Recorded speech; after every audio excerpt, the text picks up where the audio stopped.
Tuấn Kiệt Ô tô xin chào mọi người. Thì hôm nay bên em lại về thêm một chiếc CDX, một chiếc Lacetti CDX. Xe được sản xuất năm 2010, bản limited các bác nhé. Xe này đã được lưng form 2015 rồi này. Nhìn form dáng của em nó rất là đẹp nhé. Đời 2010 với cửa tiền chỉ hơn 200 triệu đồng một tí thôi. Hơn 200 triệu đồng một tí thôi là các bác đã sở hữu ngay một chiếc xe đi cực kỳ là sướng rồi. Dòng này đi cực kỳ là đầm, cực kỳ là sướng các bác nhá. Trang bị rất là nhiều tính năng an toàn này. Bản limited các bác nhá. Có ga tự động, điều hòa auto này, có phanh ABS 4 bánh này, trang bị phanh ABS 4 bánh chống trơn trượt bó cứng này, bóng khí an toàn này. Một trong những dòng xe đi cực kỳ là đầm chắc này, cực kỳ là lành các bác nhá. Phiên bản số tự động, biển Hà Nội rất là kinh tế rồi. Đây. Xe trang bị đèn lỗ start tốt các bác nhá, đèn lỗ thông minh này, chỉ cần một chạm là lỗ đấy nhá. Ga tự động này, điều hòa auto này, phiên bản số tự động. Xe đã được lên màn hình này, cam hành trình, cam nùi đầy đủ hết rồi mọi người nhá. Có cửa sổ lóc này, cửa sổ trời đấy các bác nhá.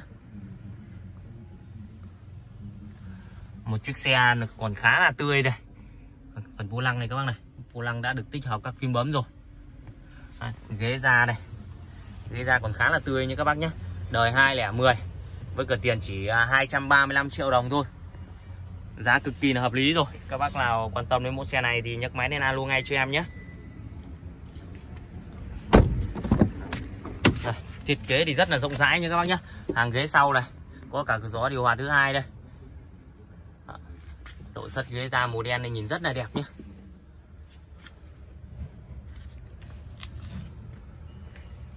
Bên em thì có giao xe toàn quốc nhé. Bác nào ở xa mà không có điều kiện đến xem xe được thì cứ xem video của em.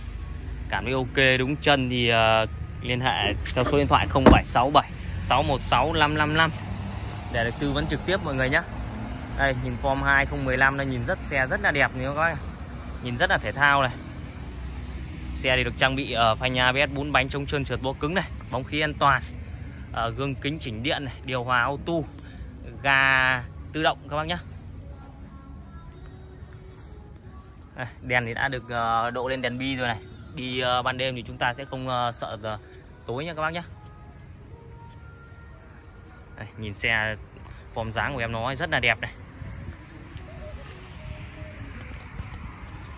Cửa tiền chỉ có 235 triệu đồng thôi, giá cực kỳ là hợp lý cho các bác rồi. Đây.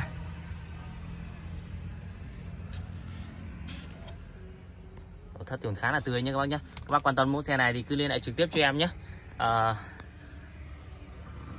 Xin chào và hẹn gặp lại mọi người ở những video lần sau nhé. Các bác xem video lần đầu của em thì cho em xin một lượt like, một lượt đăng ký kênh cũng như là bật chuông thông báo để cập nhật những video sớm nhất từ bên em nhé. Bên em hiện tại thì còn rất là nhiều mẫu xe đây các bác này. Trong cửa hàng kia còn rất là nhiều các mẫu xe nhé. Các bác quan tâm đến mẫu xe nào thì cứ liên hệ trực tiếp cho em. Xin chào và hẹn gặp lại mọi người.